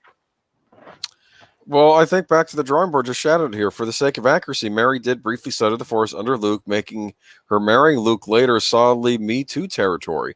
And that'll what leads him to his downfall. And I'm sorry. Wow. I'm sorry. That'll happen. You added that on to what back to the drawing board said. That's not exactly what he said. No, I added on to it. And it'll be like, oh no. And then he gets shunned. Look, I apologize. I'm going to say this just off with some other guy. I am going to say this just because by saying it on a live stream, it kind of commits me to it. I have seriously been thinking about doing a video that, because I literally just binged 3 seasons of Cobra Kai, and I'm thinking about doing a video that analyzes Cobra Kai and The Mandalorian. There's certain themes in both of those that I think are what viewers are responding so positively to and are so starved for. That is exactly why the sequel trilogy failed. I have said this in many streams many times, quoting the late Carrie Fisher, who said that Star Wars is about family. And that's why it works. And that's what people care about. And this whole subversion that we saw in the sequel trilogy, where, Han Solo is turned into a deadbeat father, and Luke Skywalker tries to kill his nephew, and all of this BS, subverting the family structure and subverting the things that bring us all together, is exactly what people rejected about the sequel trilogy. But then when they look at Grogu and Mandalorian, they see those elements of family. When they look at the characters in Cobra Kai and they see that unity of family, there is this hope and this love that people have for the people that they're close to in their lives, whether that is a separation that they miss or a close relationship that they love. Don't give me these lines from Rose Tico, protect what you love and reject what you have, whatever her stupid line is. That's BS. when you are literally in every other way subverting that. Okay. Anyway, so that's why I'm getting at that. I think that the Favreau camp clearly understands what people care about, and that's family, and that's what we care about, and protecting what you love, and blah blah blah blah blah. That leads us to, if they're going to give us Mara Jade, I believe that if Favreau has any control of it, it's going to be worthwhile. If Kathleen Kennedy introduces Mara Jade, she's going to find some way to F her up so that she can't be used by Favreau. That's what I'm getting at. Well, we'll see who wins the race there, I guess, won't we? Yeah, exactly. What did I want to make a point about, though? You're talking about family and all this. One thing I noticed about the sequel trilogy is at the end of Last Jedi, Poe and Rey introduced themselves. 2 of your main 3, like the main 3 in the original trilogy, were Han Solo, Luke, and Leia, and then in this one it's supposed to be Poe Dameron, Finn, and Rey. Right. And Poe and Rey haven't even met each other for basically 2 movies. They haven't even been introduced. Yep. Does this make any sense? Is that No. do they have time to build a relationship at this point? Even Dude, a friendship at this you point? are just keying into another example of the fact that the people that were behind the sequel trilogy had absolutely no freaking clue what made Star Wars work and why people liked it. And in their prosaic, sophomoric sense of subverting expectations, they effed it up. They completely effed it up. Why do you subvert something that works? Because you're Because you want to tank a $5 billion investment that you didn't pay for because you're an arrogant ass. Anyways, yeah, well, that's the issue. Well, that was Ryan Johnson's deal. Okay. And I'd say Kathleen Kennedy's too. I don't know where Abrams was in all this. I don't know if his treatment for the second movie would have been much better. We'll never know because I keep hearing rumors of what that script might have been, but they're like a ton of them floating out there. So I don't know what's real and what isn't. Okay, on that part. But I mean, Abrams. I have my own issues with Abrams, but I don't think it would have been the disaster that Ryan Johnson had done. But in fact, what was it?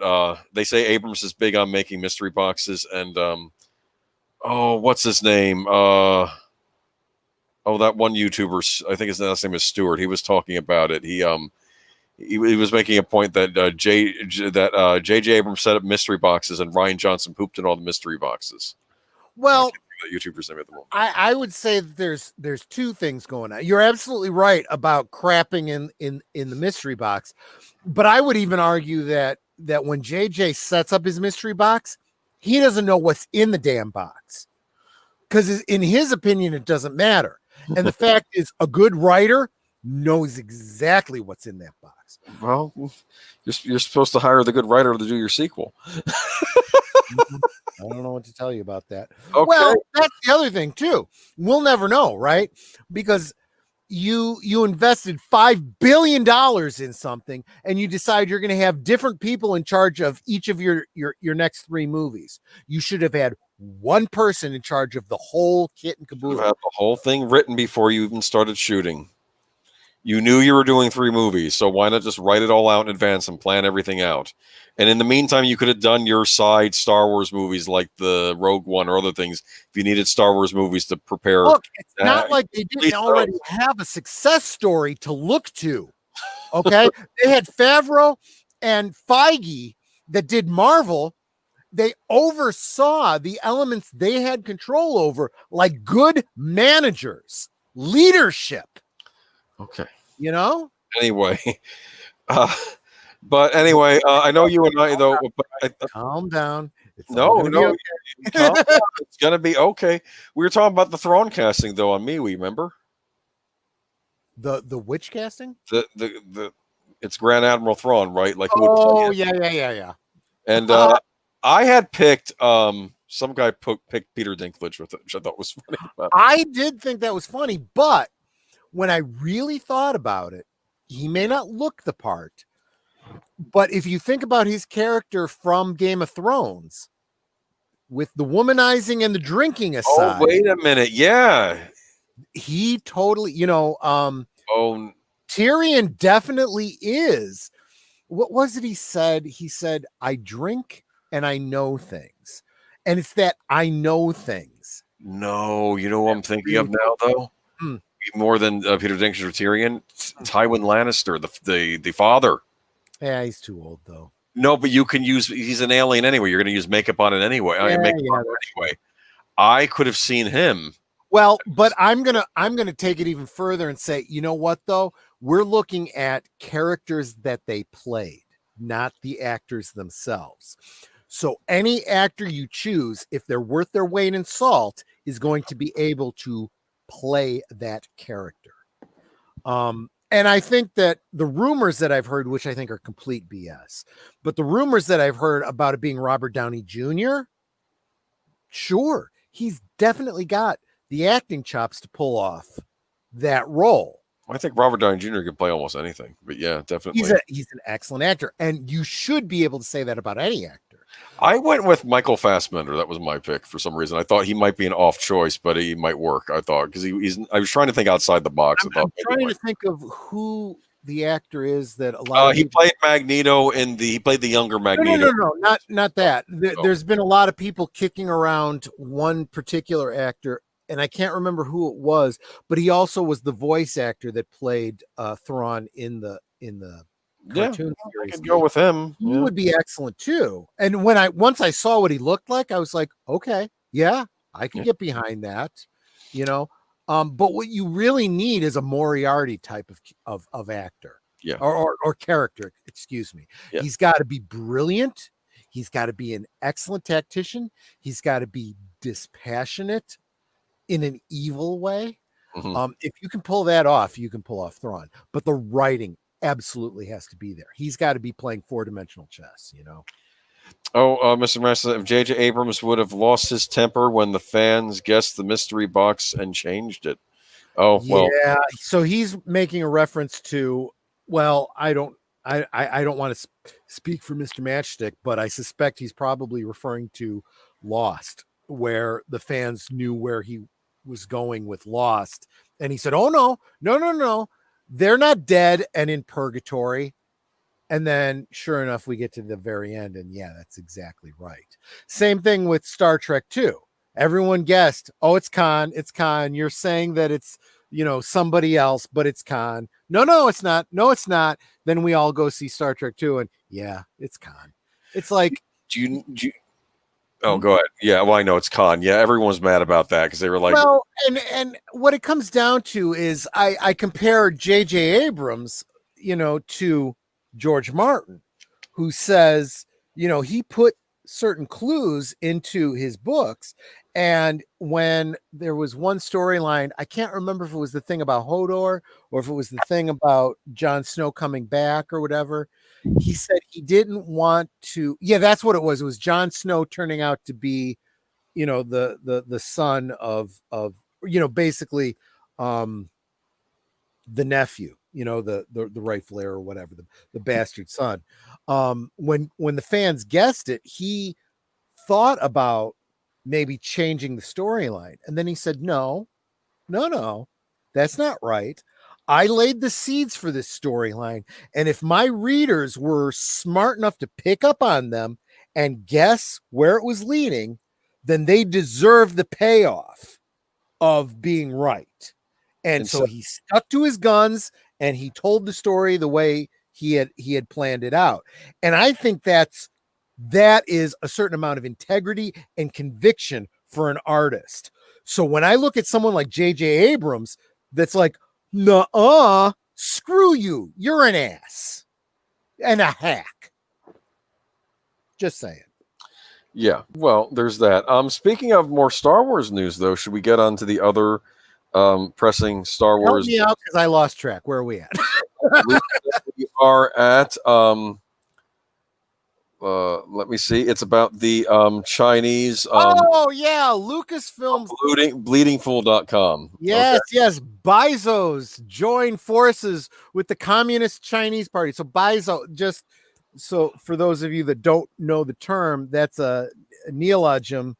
It's a new word that hasn't really entered the grand sphere of use, but it's a Chinese word for white Americans that, you know, are fawning over Chinese culture and creating something for China that China is inevitably going to reject, as they have everything that has come out, like Wonder Woman 1984 and so forth.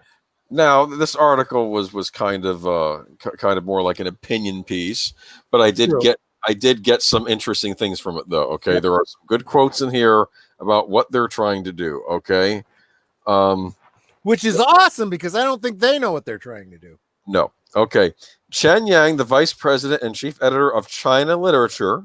So I guess is all. I don't want to think is all the literature put out by the state over there. I don't know. Okay, let's not even speculate. Let's just go with the story. claims that this effort will show online literature's inclusiveness. Amusingly, however, we already know that the inclusive story will feature an exclusively Chinese sector of the galaxy. Sixth tone allows us to see through the foggy veil of CCP propaganda. Okay, here's the quote. Okay, this distant star system, says Wang, is a uniquely Chinese corner of the Star Wars universe.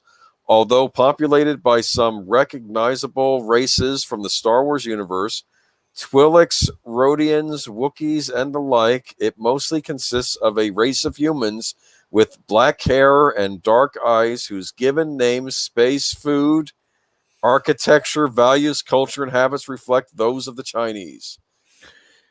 So here's the thing. Okay, we have been talking about, there's been a lot of talk in the rumor sphere about this idea of there being a multiverse for Star Wars.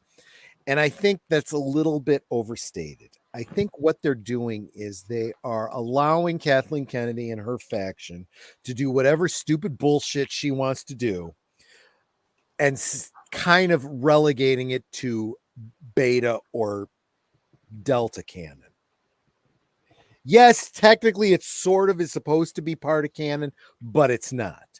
And when they release something in China that's only available to the Chinese in a Chinese language, the Americans are not going to see that as canon because they don't even have access to it.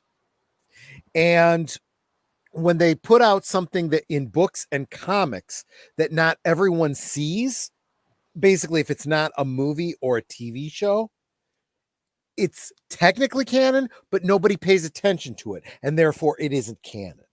Okay. And I think that's what we're talking about.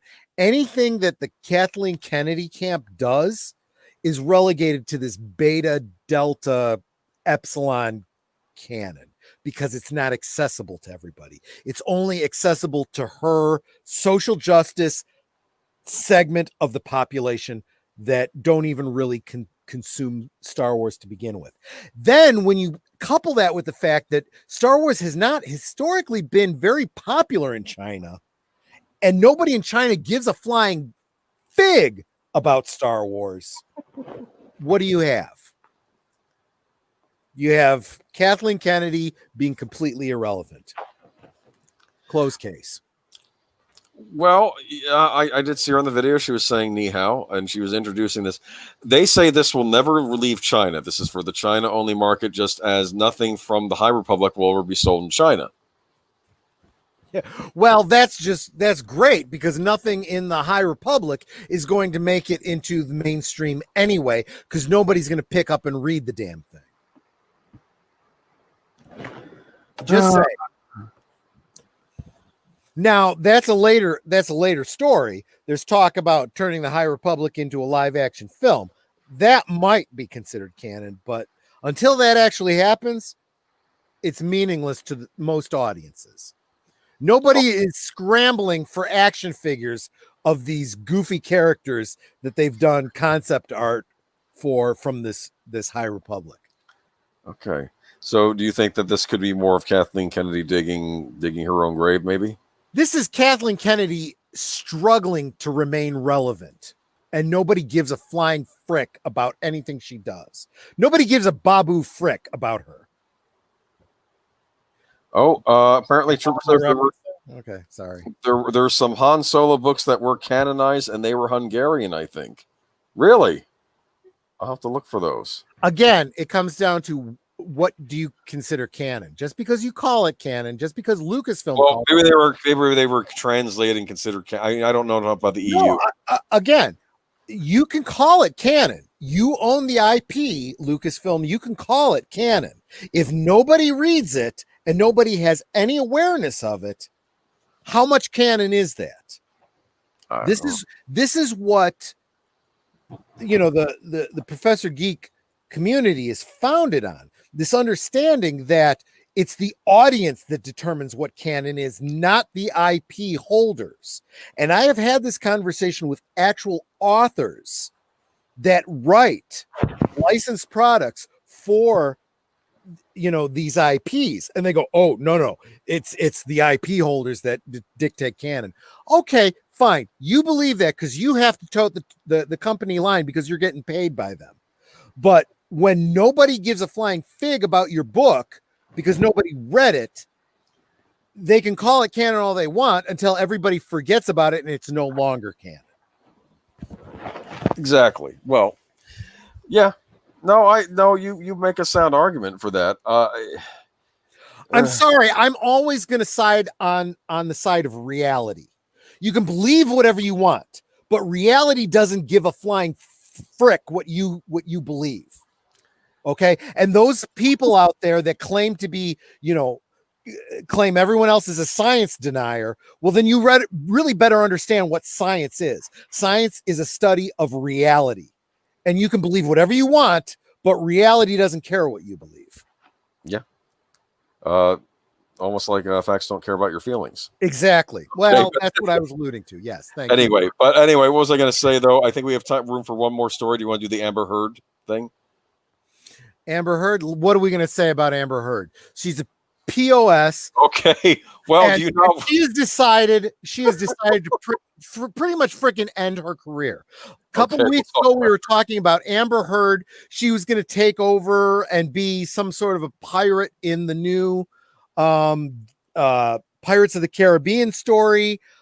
And I can guarantee you this next news article pretty much puts an end to that. Go ahead. Okay, so the article is, hold on, it is, give me a minute. Disney, hold on, I think I got messed up here. Okay, Disney dragged into Johnny Depp defamation battle by Amber Heard's legal team. Yeah. So that's the first thing. Disney does not need any more crap. They don't need one of their actors creating problems for them and creating bad press for them. They do not want to get involved in this BS defamation divorce. Yeah, it's like they're being dragged into the divorce, basically. Right. Well, that's what the article says. The Walt Disney Company and the LAPD are being dragged into the messy legal battle between Pirates of the Caribbean star Johnny Depp and Aquaman star Amber Heard. While Depp lost his defamation suit against the tabloid Sun last year, evidence clearly came out that painted Heard in a poor light as well. She's also hard. She says she has suffered. Go ahead.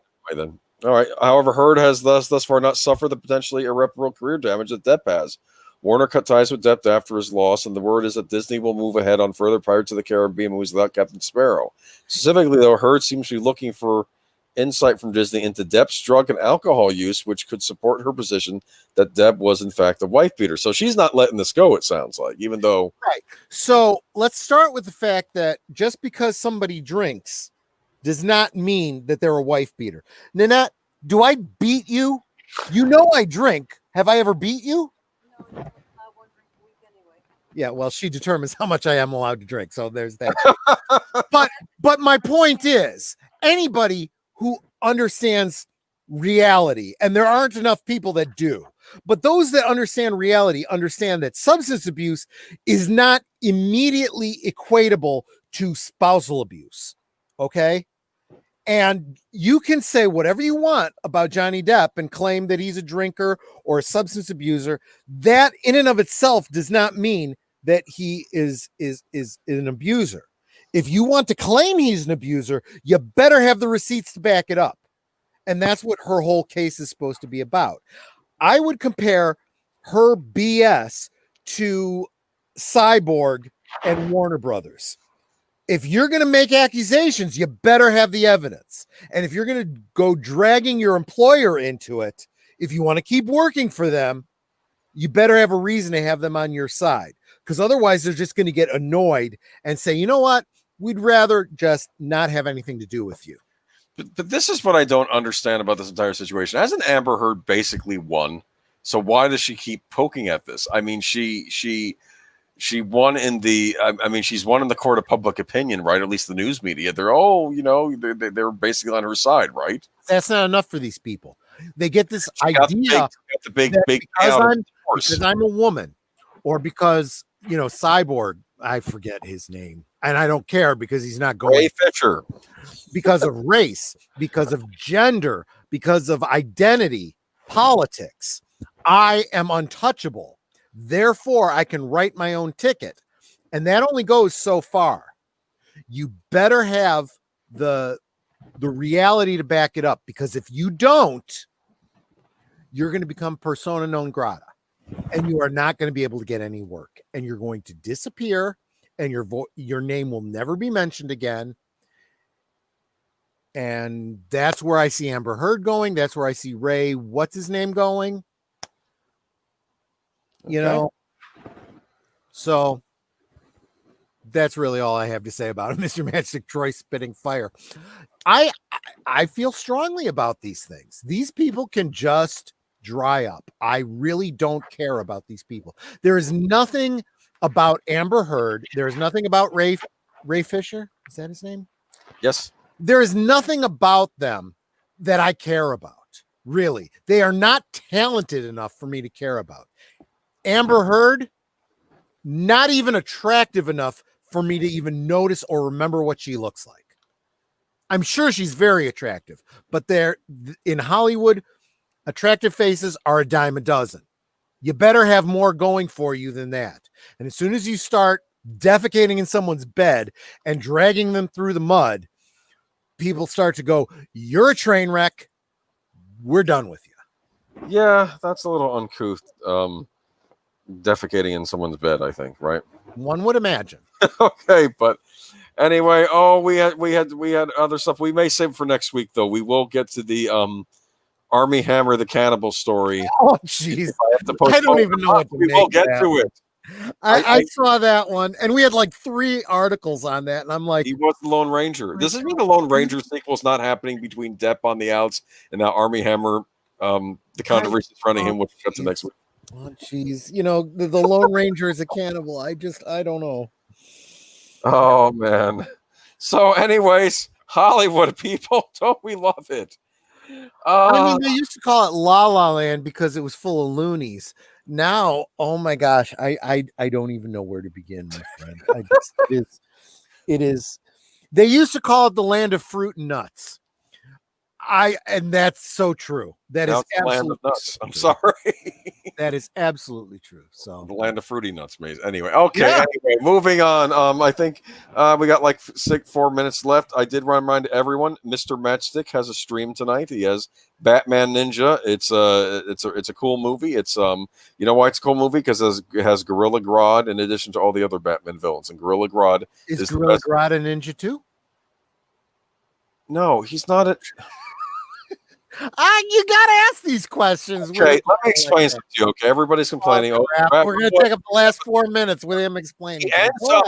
He ends up in feudal Japan, Batman, through time travel. Okay, and eventually he runs into a clan of ninja that actually worship the bat, and they said they had a prophecy that a Batman would come and be their liberator. Okay, and meanwhile, all the other Batman villains have taken over parts of Japan and are running it like feudal lords. You understand? Like, I think the Penguin has one, Two-Face has another. It's a neat little movie, okay? And Batman has to stop them all with, the other ninja, okay? And Robin's in it, and Red Robin, and a whole bunch of Robins are in it. Okay, I don't know. Okay, everyone's in it. Alfred's there. Okay, he had to figure out how to make his fine cuisine using the Japanese stuff, so he had to ferment green tea leaves to make black tea out of or something. Anyway, never mind. That's the movie. Are you happy? Yes. Okay. Yes. I don't know if you're following the stream, but I just put hashtag time travel ruins everything. You lost me at time travel. No, time travel makes, in this case, time travel makes things awesome. It's like Turtles in Time, but Ninja Turtles are a different movie. They did the Batman versus Ninja Turtles as well. Yes, that was also neat. Anyway, and I'm also looking forward to the Batman versus Bruce Lee movie. Well, it's not Bruce Lee, but that's basically what it is. Okay, that's coming out. Anyway, I haven't gotten past sparkly bats, but okay, go ahead. Tomorrow is Sound Engraver. Okay, Sound Engraver. I think Sound Engraver comes the day after our stream, just because We need to be elevated a little bit. A little bit, yes. I know that she's about to doing stuff about games this month. I don't know if it's going to be a game-related stream tomorrow or not, but she's going to be doing a series on the Donkey Kong Country soundtrack. You there? Yeah, I was just sneezing. Sorry, excuse me. Oh, I'm sorry. I thought you were scoffing at Donkey Kong Country. No, I don't know anything about Donkey Kong Country. You know Donkey Kong? I do, yes. Okay, I think this is. Me being the Nintendo, and I should know this. He's either the son or the grandson of the original Donkey Kong, and you play as him in the game. And they made a whole game series with him in it where he's the hero fighting other bad guys. You understand? And it's has a really neat soundtrack. She's going to do a whole series on that soundtrack. I believe Wolf 10 Media has things going on Tuesday and Thursday next week. He's got some streams. He's got some really good shows. You guys I actually had the link up. I don't know if I still have it up. But all right, sorry, I don't still have it available, but he's doing a couple subjects. If you want to go ahead and mention that in the chat, Wolf 10, go right ahead. And I'm trying to think. Tuesday night, anything going on? Not that. Well, I mean, Bible Geek's got his book study going on that night. And I know you're planning on doing some stuff on your channel at some point, right? I was planning to do Tuesday night's just not going to work out since I started working. Tuesday night's not going to be a bad night. Okay, so I've completely scrapped that, and I'm just looking to get some videos done, non-live type of things. Gotcha. All right, and let's see. Wednesday we have Green Lion Girl. Green Lion Girl has a really great gaming stream. I'll be honest with you, not being a gamer myself, I learned more about gaming from her than really anything else. Okay. And let me see. We're also going to have Mr. Matchstick and I are going to do soundtracks of Birdman. We had the very charming Katie Niccolo. I'm getting her name right? Oh, God. Katie Niccolo. Yeah. The meteorologist. Meteorologist very Katie. charming. Yes, we hope to have her on again sometime. And talk about elevating your stream. You get someone like that on it, it's worth watching. No, I felt like we had kind of a little celebrity on our channel. Did, you know? And she wants to come on again. I'm thinking, okay, we'll do any John Williams score. It has to be John Williams, though. And I got to tell you guys, if you're not following Katie Niccolo, you really what is it? So many fandoms. Definitely do. She is great, and when she's on other people's streams, she's so sweet. And then when she's on her own stream, she gets like me, and it's like, oh my gosh, she's a girl, and she's talking about these things that, oh my gosh, and she's so young, and I don't want to hear this from you. You say this, she is 24. Okay, I think not that I should be giving out a woman's age. Okay, but anyway, what was I going to say? Okay, that almost young enough to be. Oh my gosh, my grandma. Okay, let's move on.